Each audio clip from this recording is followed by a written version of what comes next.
You are listening to Been There, Done That. We present some of the smartest people connected to the business of coffee. People who've succeeded in the tough grind of hospitality by staying ahead of the rest. So join us as we explore the secrets to their success and help you accelerate your business. This show is brought to you by the Coffee Commune, where the coffee community comes to collaborate. Enjoy the show.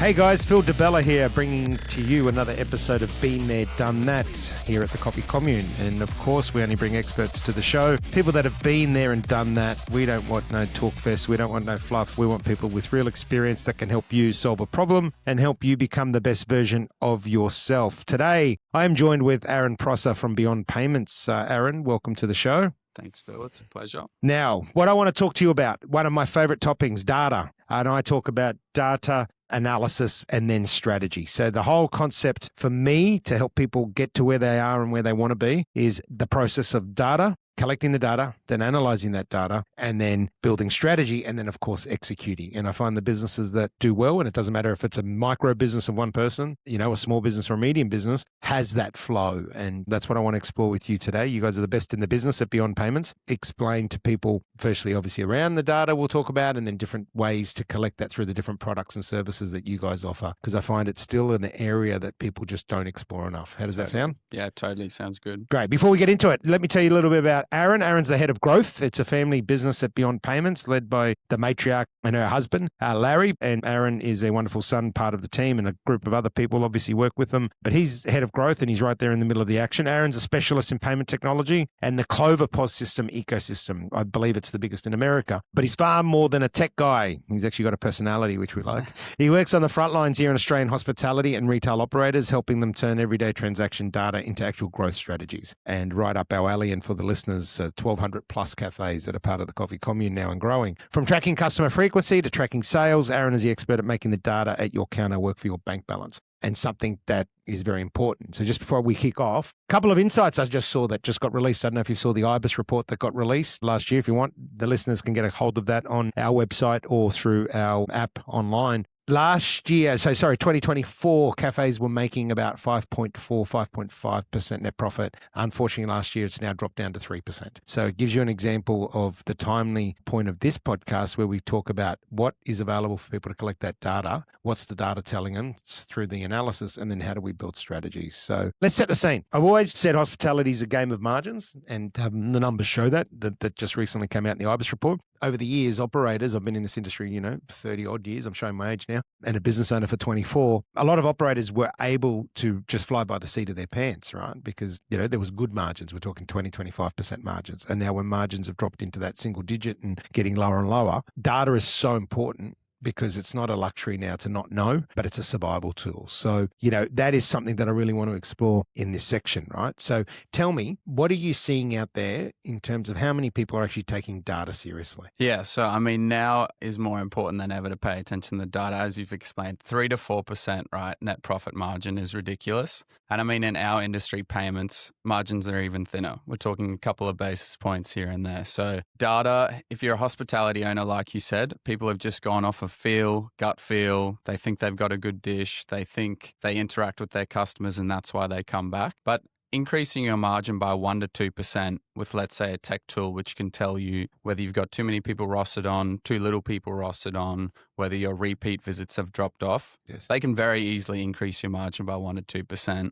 which is huge. It's like an owner's salary, Totally. right? So now is more important than ever. But, we get it. We're talking to hospitality owners, retail owners every single day. They're good at making that sandwich. They're good at making a patisserie. They're great at interacting with clients. They're not a data scientist, right? A lot of it's foreign to them. It almost seems like it's too hard for them to learn that now. They've been in the game 12 years. No, I don't want to sit in front of a computer. Numbers always trouble me. I'll get my bookkeeper to do that. Yeah. But as you said, it's no longer a luxury or something to stay in the game. It's for survival. It's for survival, and it's for compliance. Totally. Yeah. So let's go through a couple of the products that you got one by one. Let's first talk about, first one off the cab. Let's talk about the payment terminal. Awesome. Right. So tell us a little bit, and I always say I'm just a dishwasher. So talk to me as if I'm dumb, and not that dishwashers are dumb. Yeah. But I'm saying don't talk to me like I'm a lawyer, right? Because No, easy. Yeah. So let's explore that first. Let's talk about that POS system, because it's not the POS system. Let's talk about the payment system, because that, and then we'll go on to the POS system. Awesome. Yeah. So something that's really unique is we've been in the Australian market for 15 years plus. We're backed by the largest payment processor in the world. So they actually process 1 in 6 Australian transactions behind the scenes. It might seem like a bank terminal. It might seem like an independent payment organization providing that terminal, but the actual rails are typically, 1 in 6 of those transactions is done by our acquirer called Fiserv. So payments is our thing. Software was not really our thing 15 years ago. It's obviously come a long way,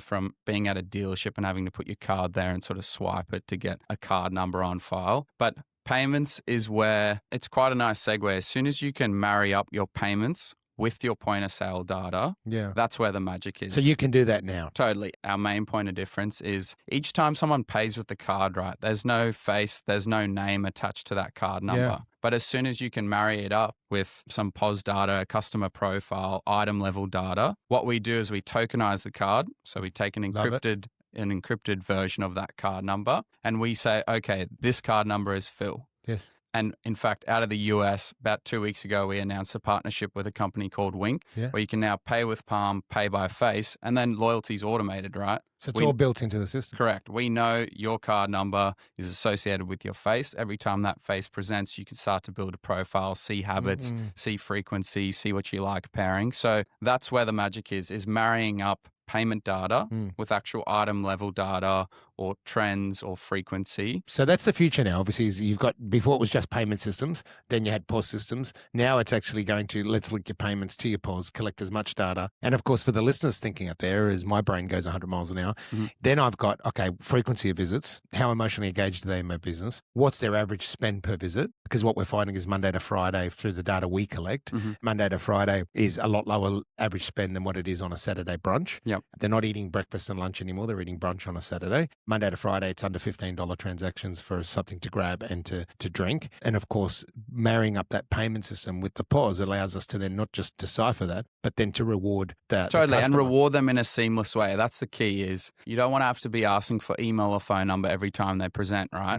Whereas if you've asked it once, but you then know the card token, every time it taps, you know who it is without having to ask for their details. So that's where the key is. But I think in layman's terms for the viewers, what's really important is it seems very complicated. And what we do is try and make the data piece something where it kind of naturally presents itself. And you need a local consultant to be able to sit there and help you set it in motion. But most listeners out there would likely have a bank terminal and a point of sale provider. A few would be with sort of all-in-one, the likes of Square, Lightspeed, where they're controlling the payments and the point of sale. But then again, some like Lightspeed just paint their payment terminal with Lightspeed colors, and it's not actually them marrying up the payment data with their point of sale software. And so your biggest point of difference at Beyond Payments, because I know that you guys, obviously, your service, we've seen that firsthand. You guys are amazing in customer service and knowledge. But tell us, for the listeners saying, hey, I've never heard of Beyond Payments. They should, because you're a great company doing great things. Apart from the amazing service, tell us what else sets you guys apart and is your point of difference to other providers. Yeah, sure.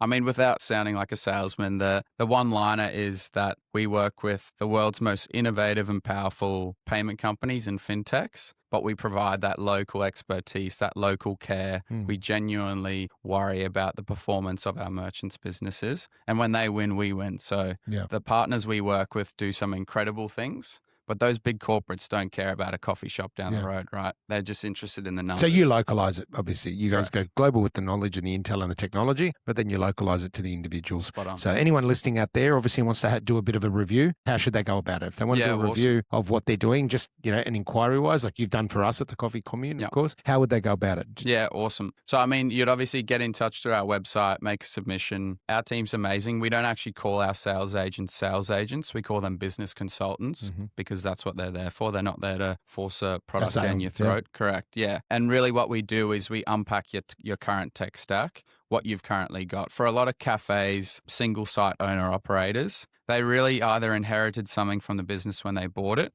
or they bought something 5 or 6 years ago that just seems like it's too much of a pain to replace and retrain staff. So that's where we come in. It's really just a 15-minute consultation, and we look at your current tech stack. 90% of the time, you've got a bank terminal with a different point of sale provider. You're paying fees to the software provider, fees to your bank provider, and they don't always talk. Yeah. As soon as the bank does an update on their terminal, it drops out with the point of sale. So we come in, we present an all-in-one solution, and then we show them exactly how easy it is. We do their menu build, we train their staff, we do a day one check-in, week one check-in, 3-month recurring check-in, to then start to get some of those more powerful features like loyalty built into the platform, just in a seamless, biting the elephant one So, step at a time. and again, we've done that at the Coffee Commune, obviously, because we don't bring anyone on the show that we haven't obviously worked with. So been there, done that is why the theme of the show is so important. But get a hold of the team at Beyond Payments. We'll put the links up so they'll see it. Costs you nothing to get out, reach out and have a look at how these guys can add some efficiency to your business. Because I keep banging on about know your numbers, know your data,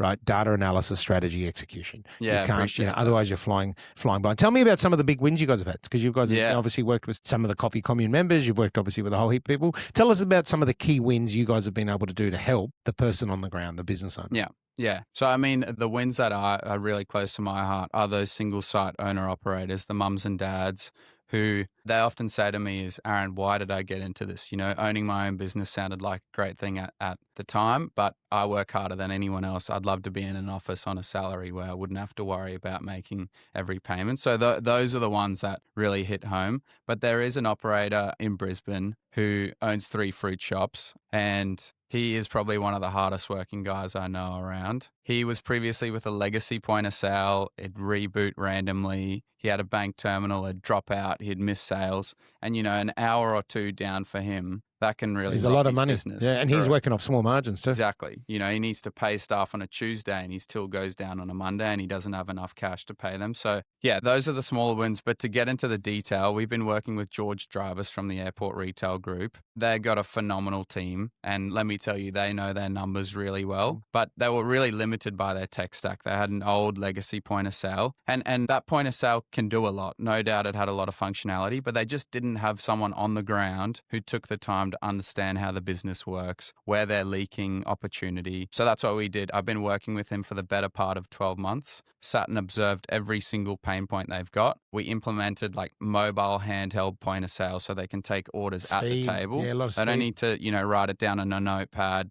then go back to the till, see that it's sold out, have to go back to the table. So they can fire right from the table. And when he's in the airport, right? So people want their coffee and food And they right want it away quick. to get to their gate. So speed, efficiency, and then still delivering a great customer experience is what he's after, because he needs repeat visits. It's in the domestic airport there. But yeah, he's just opened up 3 magnificent venues in the Sydney airport. Yeah. And we've been instrumental to helping him Amazing. get those up and running. And then the one thing there, which you would see from experience, is about menu engineering, right?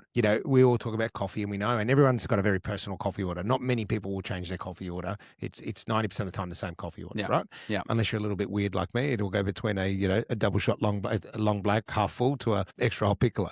But menu engineering around foods, and we talked about it before. In a world where disposable income is dropping, people have got less money to spend on different items. Already, we talked about the trend, and we know this through data, through tools of yours. Monday to Friday, the spend's down. So the menu design comes on the back of it. Yeah. The airport would be a great example. So tell us a bit about that with the menu engineering and how that data helps, right? Yeah, awesome. I mean, without giving too much away, they will literally know when a certain flight is at a certain gate, what their sort of walk-through rate will be versus actually converting customers coming into the venue, what their spend looks like, which products are performing well, and then down to margins. So we integrate with a number of inventory management systems like Suppy, like Restoke, where you know exactly when you sell a burger, how much lettuce, tomato, meat on it. You know your cost, you know your margin on that burger. And that's when you can make a decision and you can make a call around, okay, so this product here is a very high margin product, but it doesn't sell very well. Yeah. Maybe you try save it. You create combos Whereas if you're looking at something that has low margins and low sales, well, then it's time to scrap it. Yeah, Get it smart. off your menu. The recipe takes too long. It's too onerous for the kitchen and you're not getting enough margin out of it. And it all starts with the data. Yeah, totally. To have the hardware and the software Mhm. to be able to do that, which goes on to another one. Let's talk about cash flow.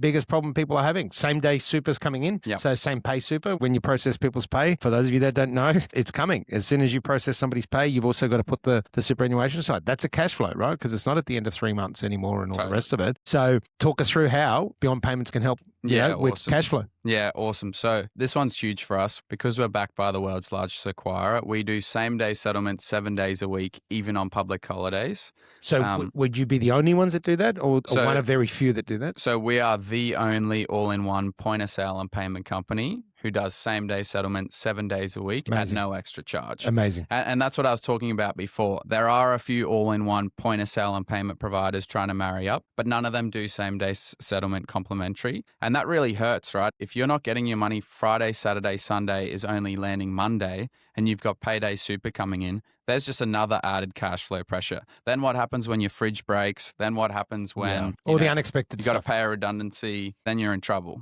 Yeah. So you guys, listeners, I can't tell you enough, the importance of data and why.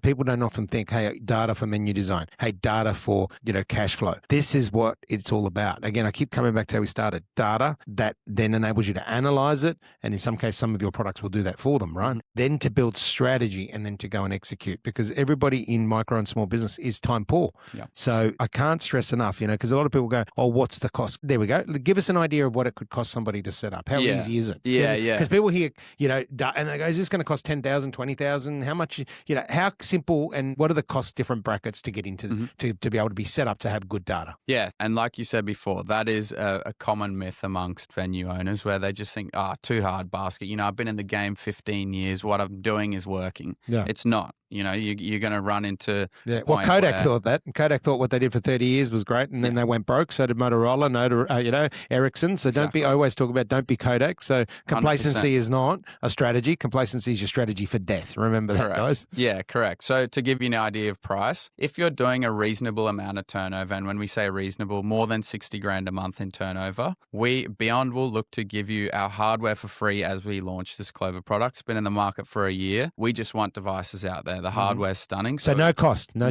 cost for the hardware. Yeah, for the hardware. We will build your menu and we audit it when we build it. So we make sure, just from a user navigation, make sure if you hire a staff member today, they know how to use that POS without training. It's easy enough for them to pick it up and go. The way we do subcategories, main categories, modifiers, all very easy to edit and navigate. So we do your menu build totally for free and your on-site installation in Melbourne and Brisbane metro areas. Yep. Totally for free. That on-site installation includes your training, and then we have a day one check-in, week one check-in, 3-month reoccurring check-in, and that's where the magic happens with the reoccurring check-in. So our monthly SaaS can hover from your sort of monthly subscription costs anywhere between $70 to $130, depending on your venue. And if you think about that, that's right, nothing. Like Peanut. to increase your margin by 1-2% for $135 break it down per transaction. Exactly. It's peanuts, right? Yeah, exactly. And you're getting access to great data that can help you with cash flow. It can help you with menu design. It can help you with costing. It can help you with all sorts of stuff. Yep. And the other one, which I want to touch on, is growing repeat business.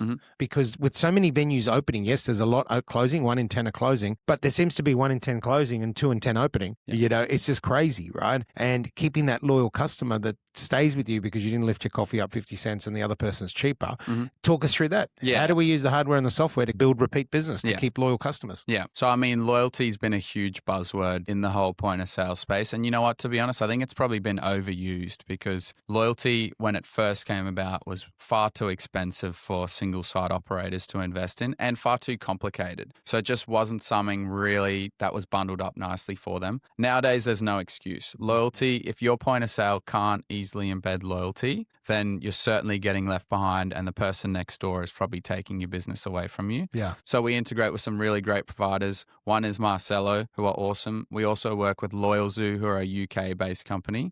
Both of them, you do the billing is directly through Clover. It's as easy as downloading the app on the device. And that then can generate really easy promotions like, we miss you. If you see a repeat customer who's dropped off, not just a generic, 10% off if you come in the next 3 days, we miss you. So they personalize it, yeah? Correct. Yeah. And that's the key without being too complicated. Yeah. So these providers through the Clover platform will serve up recommendations on what loyalty items to push to your member base. But then I think as well, just going away from the tech is if your point of sale and payments is actually working efficiently for you, then you get more time to spend with your customers. Of course you do. And that's where the key IP is not everyone can do that. Not everyone can pay for a loyalty provider.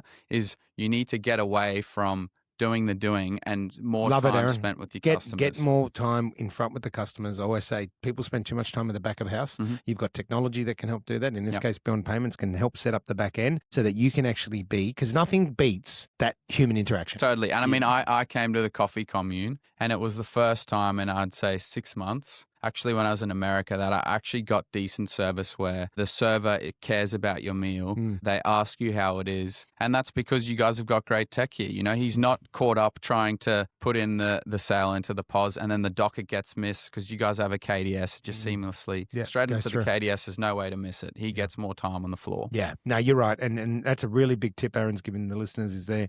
Don't just think of what it can do in the back end from a value creation and savings and cash flow, but think about the time it gives you to then do the most important thing, which is to emotionally engage with your customer. And it is a forgotten thing in a world of so much tech. It's one of my pet hates. You'll see at the commune the way we've set up. You want us to take your order at the table. If we're not busy, we'll do it. But otherwise, you can order through the tech or you can come to the counter so that you're interacting with somebody, right? Regardless of the whole flow system we've set up, so you are interacting with somebody, but you also have the convenience of ordering what you want when you want, because you've made a really, really important point that people have forgotten. Don't switch to tech and switch off the customer engagement. It's not going to solve your loyalty, that's correct. For sure. I love it. All right. So let's talk about something that is big on people. If somebody's looking right now and they're opening a business, what should they be looking at and how do they go about it? So we've talked about people that inherit a legacy product. They should be doing their audits and the rest of it. Yeah. So you're looking at buying a business or you're looking at opening any business. And that's the other thing. Before we go to that question, because it's not just hospitality. Yeah. You know, what industries can you guys play in and do play? Yeah, awesome. So very diverse again. We actually have a huge book in automotive. We do a lot of retail businesses. We've got an operator who has 250 sites across Australia. Amazing. And then, you know, hospitality is a huge portion of what we do. So,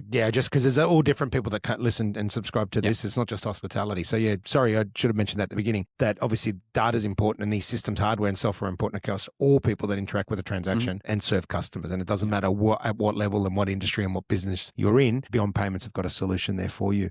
Tell me, gut feel. You've seen operators that have the data completely and disproved that have gotten things wrong. Talk us through areas where you've seen things go badly wrong. Yeah. So, I mean, a huge one is labor costs. Yeah. So, you know, making sure your food's coming out timely and great presentation and it tastes good is huge. But as for your labor costs, having people standing around, having too little people on the floor and then a poor customer experience and people not returning is huge. And I see it, you know, especially when you have more than one venue, is you're only one person. You need tech to help you keep an eye on sales versus labor costs. So we work with a lot of time and attendance companies, but one that has been phenomenal is Dropper. It's free for under 10 staff. So if you're one of those single site operators, integrate seamlessly with Clover. And what that means is your sales volume talks to Dropper to see how many people have I got rostered on, how much are they costing me versus how much revenue am I generating. And you can see live, okay, I'm at 30%, labor cogs. So that's huge. That's one that we see there is so much margin to move with. And then it serves up with AI for the next week, what it thinks you should roster in terms of let's try target, 27%. And I mean, if you've got 3 venues, it's impossible. You're not on the floor to see whether they're sitting there doing nothing. Yeah. You need just to see your POS sales versus your labor costs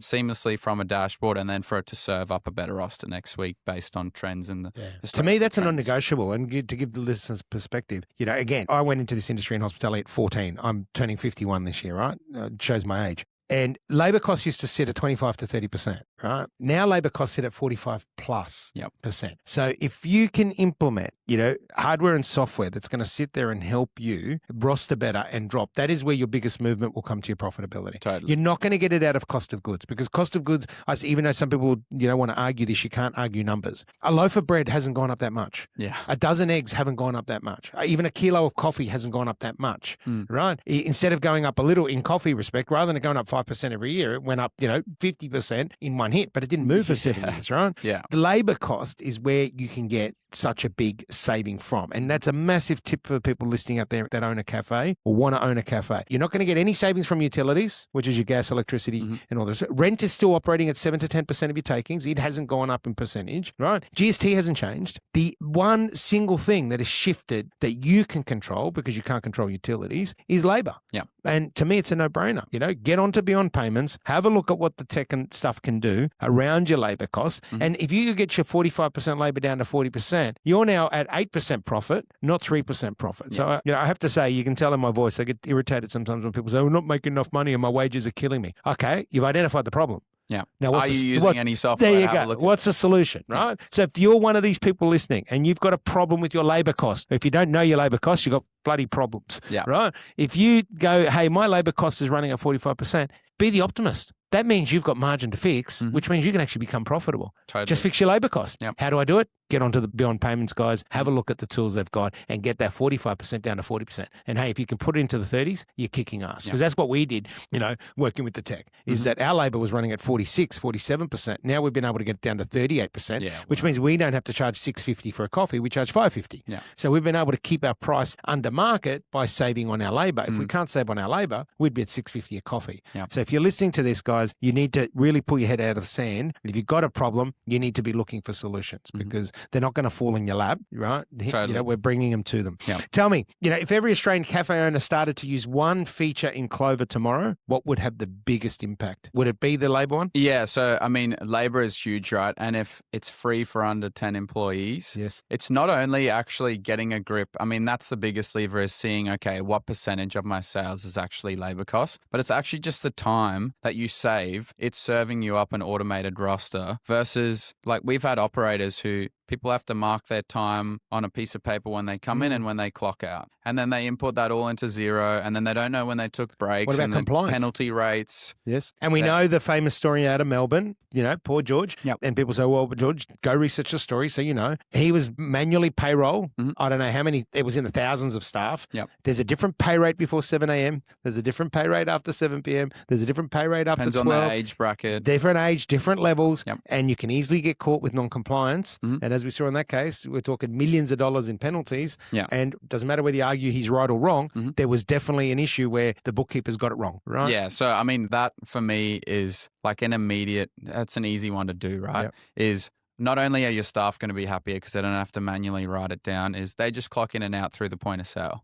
Integrates with Xero, pushes the payroll, one-click payroll. You shouldn't be spending, longer than an hour doing payroll at the end of a week. So there's an immediate savings, amongst then also seeing the data, serving up a smarter roster. Staff actually get an app to know when their shift is, and you're less likely to have no-shows from youngsters where they have no excuse. It's on their phone, they get reminders, push notifications. But aside from that, the next is reliability. If your FPOS terminal is still dropping out with your point of sale and you're losing sales, that's a thing of the past. Well, no one carries cash. Correct. So, I've walked into cafes, and lucky I do carry cash, but I've walked into places where they go, and it's gone down. My system's down. Yeah. And, it happened actually at even a retailer, clothes retailer. It was like $400 something worth of clothes, and the system went down. Yeah. And the lady goes, you'll have to come back because I can't process it. Lucky I had the cash on me. And I said, well, here, I'll pay you. Yeah. Imagine if I'm the business owner, I miss out on a $450 transaction. They simply can't afford an afternoon with no sales. Yeah. So, that's a key feature of ours, is we can do offline payments. So even if the Telstra's tower goes down because of a storm, we store that card data, and as soon as it's back online, it'll push it to the server. That's a big, to me, that's a big selling point. Yep.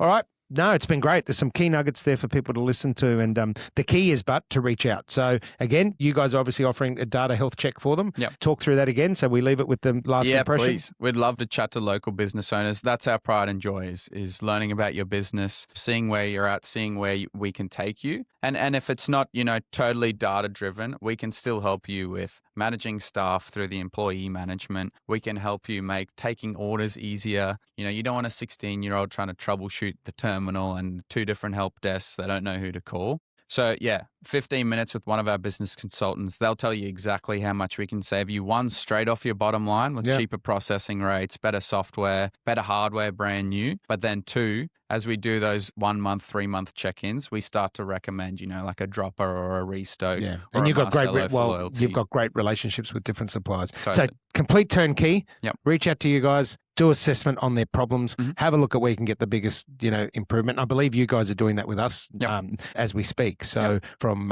at the Commune. So again, we only bring people to you that we trust, that we work with ourselves. And I know the Beyond Payments team have recently acquired new software and hardware. So you're running it through with my team here, which I look forward to, especially with the labour costs and the rostering and the payroll and the compliance. Yep. The biggest thing we're hearing in the hospitality industry is the level. Don't forget the cost, but it's the compliance levels. Mhm. It's the IR, the HR. If you got payroll systems that talk to your POS that then allows people to click in and click out, and it does the rates and does all that stuff for you, helps you with rosters, then come on, guys, it's a no-brainer. Yeah. Before we duck off, Phil, it'd be good to get a take on, I know you guys are pretty data-centric here. Yeah. And I understand you've got quite a complex setup with Power BI and sort of advanced analytics. You've got multiple different businesses in the one business. Yeah. What do you think for you is the most important thing to see? Hourly sales? Is it monthly, weekly? Yeah. Well, in the cafe, to me, it's the hourly sales because it does your rostering. It helps us with we used to open till 5 p.m. When we started to collect the data, we don't need to be open till 5 p.m. We're open till 3, right? On a Saturday, it was till 3 p.m. No, we're actually closing at 1. We take the same money, but we don't burn 2 hours of wages. Yeah. So the big one and the big focus when we're talking the and we run the retail cafe, so we get our own data. Yeah. So we know we're doing, I don't know what it is, 300-400 transactions a day. So we actually get our own data there. And the next one is average spend per person per day.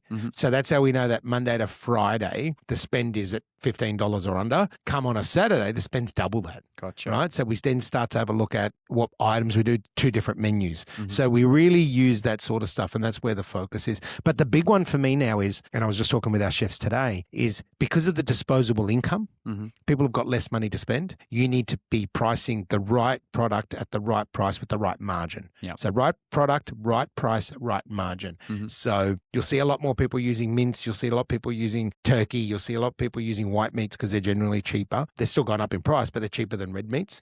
You'll see more of that on the menu. You'll see tuna coming on the menu. That's why ham and cheese croissant is the number 1 selling product, even though it's not healthy. Bacon egg muffins have made a comeback. Yeah. The single operator cafe is now, and this is all through data, using tools to collect data. McDonald's now is an average $15, $17 transaction. So now cafes can compete with McDonald's, right? Yeah. Whereas cafes couldn't compete with McDonald's before because they were on average, say, $5 to $7. So this is what we're collecting and seeing. But, if you hone it into a few things, it's the Monday to Friday spend versus the weekend, which helps you with your menu design and your staffing and all the rest of it. And it's the average spend per person and what they're doing so that you can put the right product with the right price, with the right margin on board. And again, to me, if you said, give me one word, efficiency. No, and I mean, it makes a lot of sense, right? But for those out there who think, you're such a good operator, that's too hard for me to get into the numbers. That's what we're here for. Yeah. We want to sit down, show you how easy it is. And you're not supposed to be a data expert, No, right? but you're they don't good need at to be. hospitality. Exactly. That's why you've got local partners there to help you. Yeah, and that's the problem you guys solve. And I talk about the best businesses, and we'll finish on this note. The best businesses solve a problem better than anybody else, and you guys certainly do that, are more relevant than anybody else, and you've done that through what you've explained, through your partnerships with others, through the costing network. So you can get into a Beyond Payments for zero. Yeah. There you go.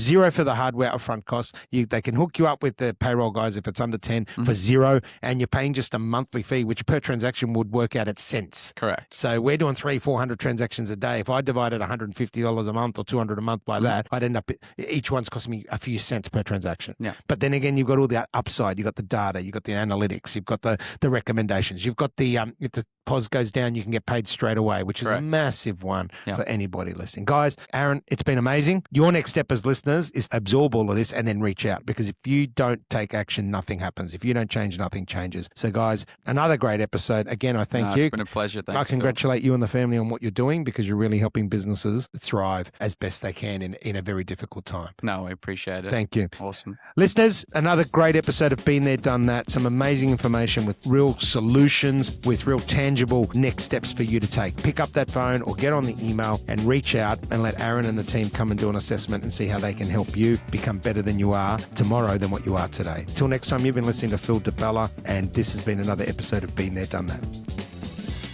That's a wrap for today. Keep listening for more episodes of Been There and Done That. The Coffee Commune is here to help accelerate your potential. We want you to be better tomorrow than today. Till next time, you've been listening to Phil DeBella. I'm the founder and managing director of the Coffee Commune, a place where the coffee community comes to collaborate.